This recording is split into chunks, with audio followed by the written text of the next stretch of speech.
destroy the evil forces of Hey fans, people need to it's me, Salvage G1 or Tony, back for a Transformers, the Definitive G1 Collection review. Yes. Yeah, I'm going to be doing these as well, reviews of these things. So we'll get straight into it. As it's another Partwork magazine, there have been several of these in recent years. There's a Marvel one, there's a DC one, there's been a Judge Dredd one. They're doing a Star Trek one as well, which is currently rendering while I'm recording this, and now there is a Transformers one. Now these are really nice books. I do love good books. Nice big hardcover. Really nice artwork there of Megatron, and the story, or this one story, is Target 2006, and it's issue number 6. It's always a weird thing with these kind of artwork. Star Trek are doing issue number 1, which is Countdown, and they're doing 1, 2, 3, 4.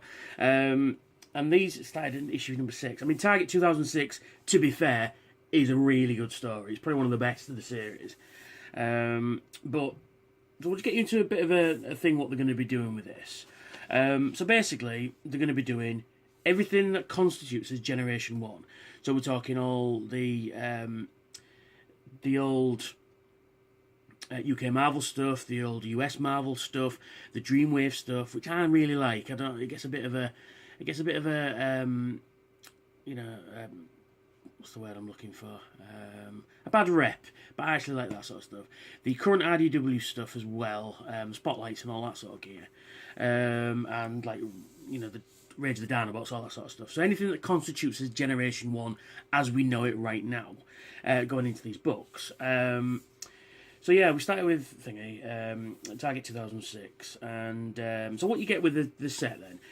Unlike the Star Trek one, which is a bit of a shame for that, but all these, I think it is Hachette that are doing the better ones, I would say. Eagle Moss are doing the Star Trek one. As with the Marvel, the DC, and the Judge Dredd ones, and even the Warhammer novels, you get a really nice poster with some really cool artwork on. And this magazine, this is just telling you basically what it's all about, basically, in case you didn't know. And then you've got some subscriber gifts, which I have subscribed to. I've got the preview issues, but I'll get to that in a moment, because there is some differences, but I'll get to that in a moment. So you get a magazine, and it tells you, well, it's a bit of a magazine, really. It tells you what the magazine is. You get the story. You also get some like extra features and stuff, like artwork and the cover galleries and stuff like that, and where the story is at the minute. And then we open it up again, and we've got again just the standard, some character bios there. Notice something wrong with this one. Jazz, Prowl, but it's Jazz, and they've put a picture of Prowl. That's a mistake. Yeah, and it's showing you that the spines when they line up, they make a really nice picture across there, which is really cool. But they all do that as well, which is really nice. I'll get onto that as well in a moment. And then it opens out into a really cool G1 poster. I don't know if you can see all that in there. It's a really cool poster. Oh, I can get it all into frame there. That's pretty cool. It looks like a pre-production, sort of like one of the very first G1 books, G1 art there is. I think that's in it is in there actually. It is in the G1 box art book that Jim Sorensen did a couple of years ago. If you haven't got it and you're a Transformers fan, you should seriously get it.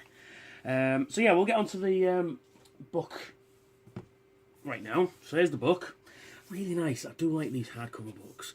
So there's the start of the picture there. You can see old Grimlock. And we get some really nice artwork there of Ultra Magnus and Galvatron clashing, which I believe is the inset cover for the UK annual of 86, maybe?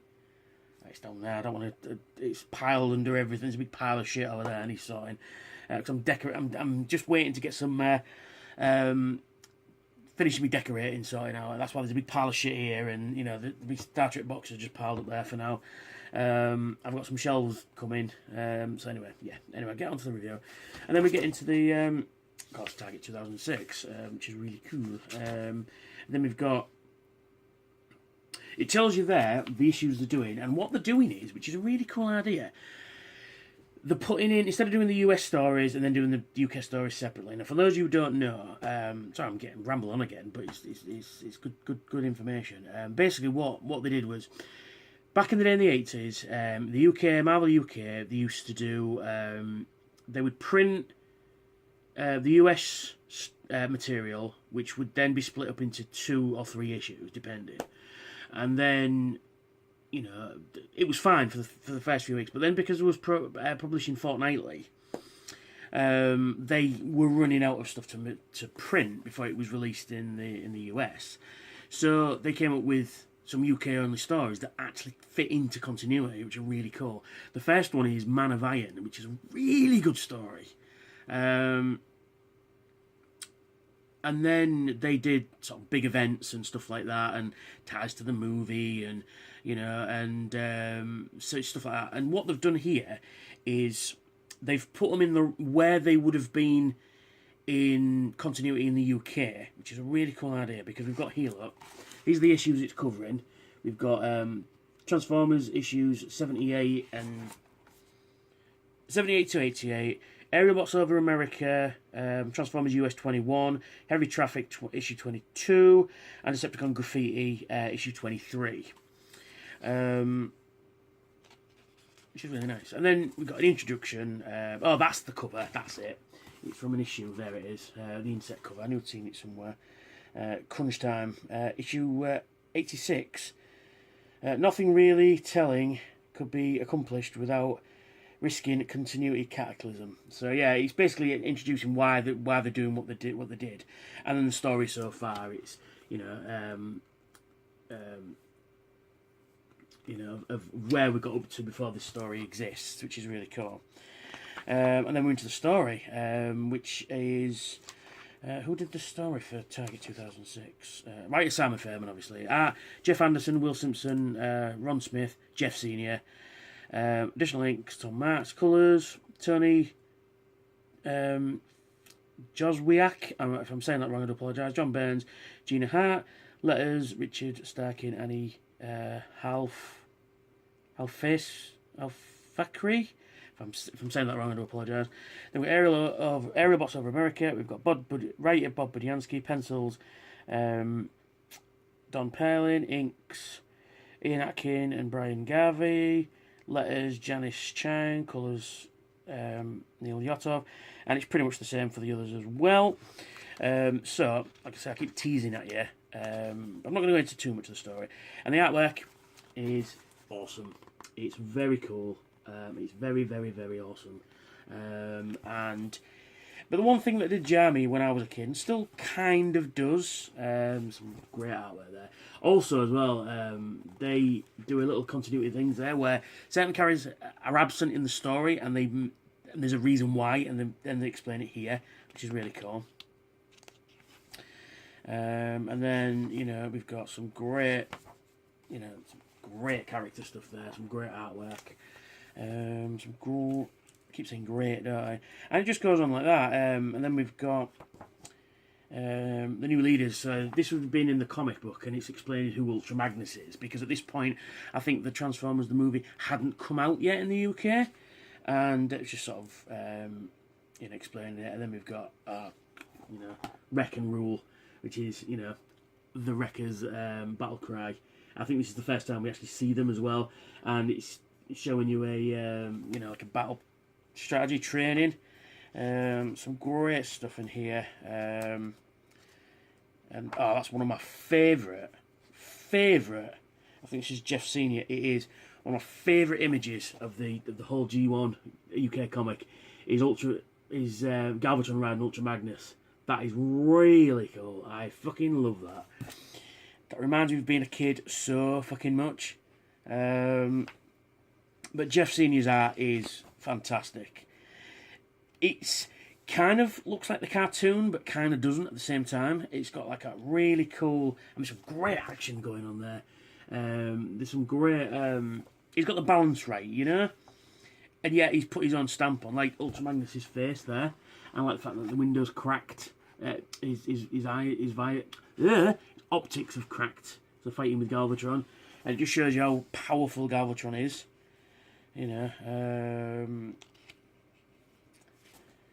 and then, yeah, you got the Galvatron one there. But really cool. If you're on the fence, I mean, even if you just get this one, and then we're on to the US stuff. It's going through that story as well. Again, really cool. All about Circuit Breaker and stuff like that. I'm not spoilers, it's been out 30 years. Come on. And then we've got the cover gallery showing you the issues that they come from, which is there. So we've got issue 78, 79, 80. Yeah, some really cool covers there. I've always liked the UK covers. That's one of my favourites as well, with the triple changes on it. Always like that cover. And then we've got Transformers the movie, because, like I say, at this point, the adventure continues, Transformers the movie. At this point in the UK, it hadn't come out yet, I think. Let's have a look, when did the issues come out? October, yeah. So it wouldn't have been until December that year, 86, when this came out. And then more explaining the movie. They did do an adaptation to the movie, which I don't have it. I really want to get hold of it. And it seems to be from an earlier script, because there's bits in it that aren't the same in the movie. And then there's a really cool, I remember this back in the day, film 2006, which was with Jonathan Ross, I believe. So it's kind of parried in, because Barry Norman used to do it for a long, long time. And I think he left in 2004 or 5 or something like that. And then Jonathan Ross took over. And then that Claudia Winkleman, and then it was just shit. But yeah, so it's doing like a film review as Barry Norman, but Grimlock as Barry Norman. And it's quite funny. And there's inaccuracies here as well. Read you some of them. Of some of the goofs of the TV cartoon series. We were never going to get away with that totally flawless script. But they call Buster Spike, in which is forgivable, but they also depict the Dinobots as slow-witted and semi-illiterate. That's just too much. I'm off to bust some heads over this, which is really cool. And then we meet the Wreckers. It's really cool. The Wreckers are some of the best characters in Transformers, and it's showing you like Impactor, Roadbuster, Whirl, Broadside Springer, Sandstorm, Rack and Ruin, Topspin, Twin Twist. And then, meanwhile, in the offices of Marvel UK, and again, it's just explaining their, their method, and the Marvel UK way and all that sort of stuff, which is really cool. And then Create Spotlight, Jeff Senior, who his artwork is fantastic. So yeah, and then that's the book. Really cool. Now, I subscribed to the preview issue. And the only reason I've got this is because it's only $1.99, and I just wanted to see if there was any differences at all. Largely there isn't, but one major one is, so like I say, the front cover is very much the same. So I mean, there's no distinction at all between them. But on the side, we've got where are we? There. We've got what would partly become Megatron, and then on this one, this is the actual production one, Grimlock. So they've obviously just either printed it up and just see where it fit, or because I thought about not bothering getting the extra ones because I've already got them, but I decided to see if there's any inconsistencies, and proving to the fact that that's now a different picture to that one, that's not going to fit in the picture at all. Also, as well, inside this one, looks like they were just going for some sort of stock covers, which you got that one, which I believe is The War Within. Yes, I think it is. Yeah. Which is pretty cool. But other than that, it's exactly the same book. It's exactly the same stories in there, the books, covers, cover art, the film 2006, the Wreckers. So apart from the sort of in covers and the spine, it's exactly the same. So, but it's a nice, companion piece to have, I guess. So you've got the preview one, and then you've got the production one. But yeah, really cool indeed. So if you're on the fence about this, my advice is to go pick up the first one. Like I say, $1.99 for a really nice book. You'd pay 20-30 quid for a book like this. It's a great shot in the dark, and it's just a shame that they started with issue number 6 and not issue number 1. Would have been great. So then you got continuity all the way. So that's me. That's Transformers: The Definitive G1 Collection, Volume 6, 2006, or issue number 1. And you've got production and preview, and preview and production. That's me. Hope you enjoyed this review. So do us a favour, please like, subscribe, and share. I remember doing that now. I'm monetized all these. So like, subscribe, and share my videos, and I will catch you all later for some Starship reviews, because they should be here. My dad's picked them up from Post Office Depot this morning, so I should have them by tonight. So I should review them tonight. So that's me, and I will catch you all later. Bye for now.